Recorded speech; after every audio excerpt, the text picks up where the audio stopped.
دیکھا ہوگا کچھ ایسے ہوتے ہیں امام صاحب نماز پڑھا رہا ہوتا ہے تو جیسے ہی ولضالین تک پہنچتا ہے تو کچھ نمازی حضرات کیا کہتے ہیں؟ آمین کہتے ہیں۔ تو آیا اس طریقے سے جب سورہ ختم ہو جائے تو آمین کہنا چاہیے یا نہیں کہنا چاہیے؟ اور اگر آمین کہیں تو کیا آہستہ آواز سے کہیں یا بلند آواز سے کہیں؟ نبی کریم صلی اللہ علیہ وسلم کی حدیث مبارکہ اس کے متعلق کیا ہے؟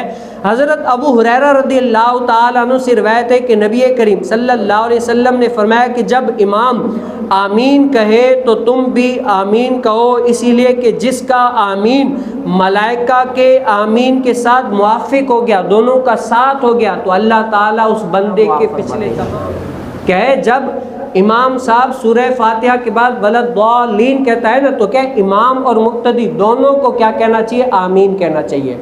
اور فضیلت کیا ہے کہ جب آمین وہ کہتا ہے نا تو فرشتے بھی آمین کہتے ہیں، فرشتوں کی آمین اور اس جو پیچھے آمین کہنے والی آمین ایک ساتھ مل گئی نا تو اللہ تعالیٰ اس بندے کے تمام پچھلے گناہوں کو معاف فرما دے گا، اور اس کی دوسری حدیث مبارکہ میں کیا ہے کہ اس کی مغفرت ہو جاتی ہے۔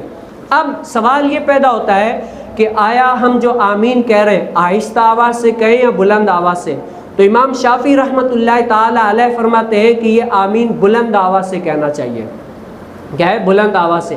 لیکن امام اعظم رحمۃ اللہ تعالی علیہ کیا فرماتے ہیں کہ یہ آمین آہستہ آواز سے کہنا چاہیے، یعنی اتنی آواز کے خود سنیں بس، یا اگر سنیں تو پاس میں ایک دو، اتنا بلند آواز سے نہیں کہنا چاہیے۔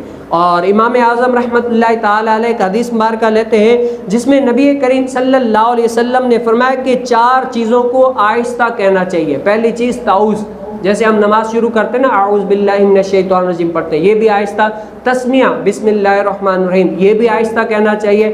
اس کے بعد کیا ہے؟ ثنا سبحانک اللہم، یہ بھی آہستہ کہنا چاہیے۔ اور جب امام صاحب غیر المغضوب علیہم ولا الضالین کہے تو آمین بھی کیا ہے؟ آہستہ۔ اس میں کیا ہے؟ جو امام شافعی رحمۃ اللہ تعالی علیہ کے مقلد ہے وہ اپنے امام کی تقلید کریں گے، اور جو امام اعظم رحمۃ اللہ تعالی علیہ کے مقلد ہے وہ اپنے امام کی تقلید کریں گے۔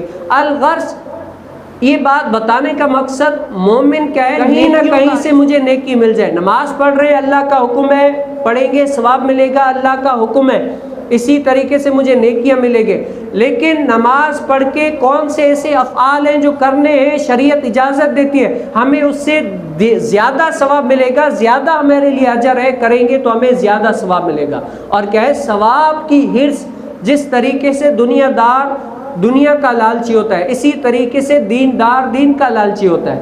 دنیا دار کا لالچ ہونا یہ مذمت والی ہے، لیکن دیندار کا لالچی ہونا دین کے اعتبار سے تاکہ لوگوں کو فوائد ملے، یہ اچھا ہے، حسن میں سے آتا ہے تاکہ لوگ فائدہ اس سے زیادہ حاصل کریں اور دنیا اور آخرت کی طرف کیا ہے؟ زیادہ بڑھیں۔ تو دنیا کے اندر ہمیں کیا کرنا ہے؟ نبی کریم صلی اللہ علیہ وسلم کے عمل کو اپنے اوپر نافذ کرنا ہے، کہ ہمیں نبی کریم صلی اللہ علیہ وسلم کے طریقے کو اپنے اوپر لاگو کرنا ہے تاکہ ہم دنیا اور آخرت میں کامیاب ہو جائیں۔